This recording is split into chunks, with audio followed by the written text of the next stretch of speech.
कृष्णाय वासुदेवाय हरे परमात्मने प्रणतक्लेशनाशाय गोविंदाय नमो नमः। हरे कृष्ण कृष्ण कृष्ण हरे हरे, हरे राम राम राम हरे हरे। आज का विषय है आत्मा शरीर के दुख और सुख से अलग कैसे है। यदि हमें कुछ दुख होता है या सुख होता है तो हमें ऐसा लगता है कि हम प्रसन्न हैं, हम बहुत सुख हैं, हम बहुत दुखी हैं, ऐसा आत्मा को फील होता है। तो क्या हम आत्मा से भिन्न हैं, और यदि भिन्न हैं तो हम कैसे हैं। चलिए इसका विस्तार करते हैं, एक उदाहरण से समझते हैं। मोटर कार में बैठा व्यक्ति मोटर कार से सर्वथा अलग रहता है, किंतु यदि मोटर कार को क्षति पहुंचती है तो उसके स्वामी को उसके साथ अत्यधिक अपनेपन के कारण कष्ट पहुंचता है। इसीलिए मोटर कार की क्षति का उसके स्वामी से किसी प्रकार का संबंध नहीं है, लेकिन इस स्वामी ने मोटर कार के साथ तादात्म्य बनाकर रखा है, अतः उसे उसके संबंध में सुख और दुख होता है। अर्थात उस मोटर कार की क्षति होती है तो उस स्वामी को भी दुख होता है। तो इसका अर्थ है कि उस स्वामी का उस मोटर कार के साथ जो है अटैचमेंट है, इसलिए उसको सुख और दुख महसूस हो रहा है। इस बद्धावस्था से बचने का उपाय है मोटर कार के प्रति अपनी आसक्ति को हटा लेना। तब उसके स्वामी को कार के क्षतिग्रस्त होने या न होने से किसी प्रकार के शोक या हर्ष का अनुभव नहीं होगा। इसी प्रकार आत्मा का शरीर और इंद्रियों से कोई प्रयोजन नहीं है।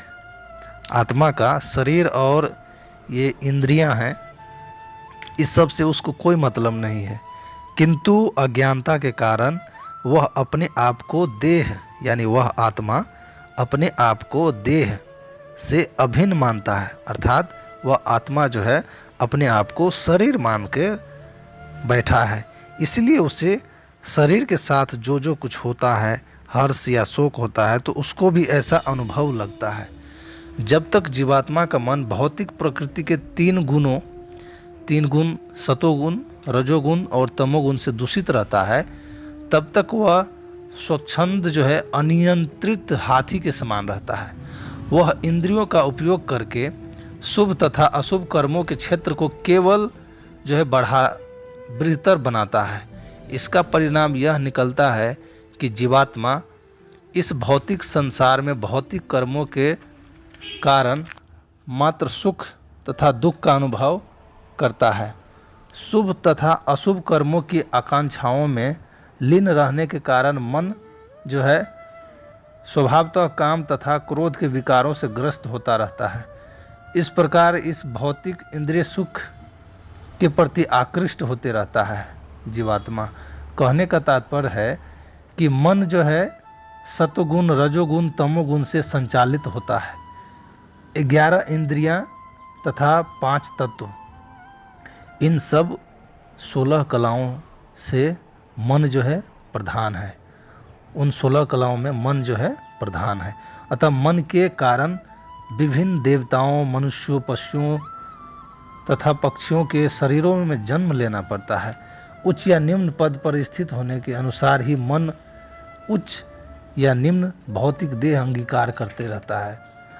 भौतिकवादी मन जीव के आत्मा को आच्छादित, यानी भौतिकवादी मन जो है जीव के, जीवात्मा जो आत्मा है उसको आच्छादित यानी ढका हुआ रहता है, ढक करके रखता है। उसे विभिन्न योनियों में ले जाता है, विभिन्न तरह के जो है योनियों में उसे घुमाते रहता है। इसे निरंतर चारों रहने वाला भौतिक अस्तित्व कहते हैं। मन के ही कारण जीवात्मा को भौतिक दुख और सुख का बोध होता है। इस प्रकार से मोहग्रस्त मन शुभ तथा अशुभ विषयों तथा उसके कर्म को उत्पन्न करता है। इस प्रकार आत्मा बद्ध हो जाता है, वह आत्मा जो है बंधा हुआ महसूस करता है।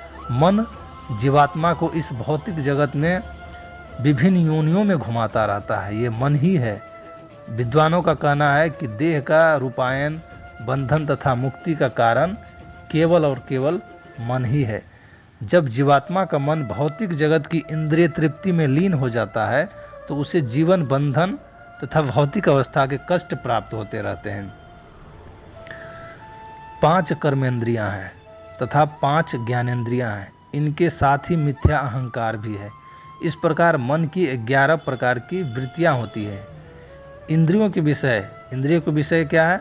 जैसे शब्द और स्पर्श, कायिक कर्म जैसे मल त्याग, तथा विभिन्न प्रकार के देह, समाज, मैत्री तथा व्यक्तित्व, इन सब को पंडित जन के कार्यक्षेत्र के अंतर्गत मानते हैं। इंद्रियों का अपना कार्यक्षेत्र विषय होता है। प्रत्येक दशा में मन ही स्वामी बना रहता है। शब्द, स्पर्श, रूप, स्वाद, ये 5 ज्ञानेंद्रियों के व्यापार हैं। भाषण, स्पर्श, संचलन, मलत्याग तथा संभोग, ये कर्मेंद्रियों के कार्य है। इसके अतिरिक्त एक अन्य धारणा है। इसके अंतर्गत मनुष्य सोचता है कि यह मेरा शरीर है, यह मेरा समाज है, यह मेरा परिवार है, यह मेरा राष्ट्र है। यह 11वां व्यापार मन का ही है और मिथ्या अहंकार कहलाता है। तो मन के कारण ही यह जीवात्मा अपने आप को देह के साथ जो है संबंध बना लिया है और देह को जिस तरह का सुख दुख मिलता है, जीवात्मा भी उसी में रम गया है।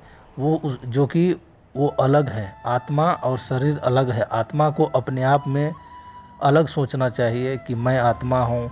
हर एक को सोचना चाहिए कि मैं आत्मा हूँ, मैं शरीर से अलग हूँ। शरीर का सुख दुख मेरा सुख दुख नहीं है, क्योंकि मैं उससे भिन्न हूँ। जब इस तरह का जो है मानसिकता यदि बना लिया जाए तो शरीर के सुख दुख में आत्मा का कोई तदात्कार नहीं होगा। अतः मनुष्य को हमेशा इस बात का ध्यान रखना चाहिए कि हमेशा जो है ये स्मरण होना चाहिए कि हम शरीर नहीं हैं, हम आत्मा हैं। हम आत्मा हैं, हम दिव्य हैं, हम भगवान के अंश हैं। हम भगवान के चरणों की सेवा करने के लिए ही हम आए हैं और हमारा एक ही लक्ष्य है, भगवान को प्राप्त करना, भगवान का दर्शन करना।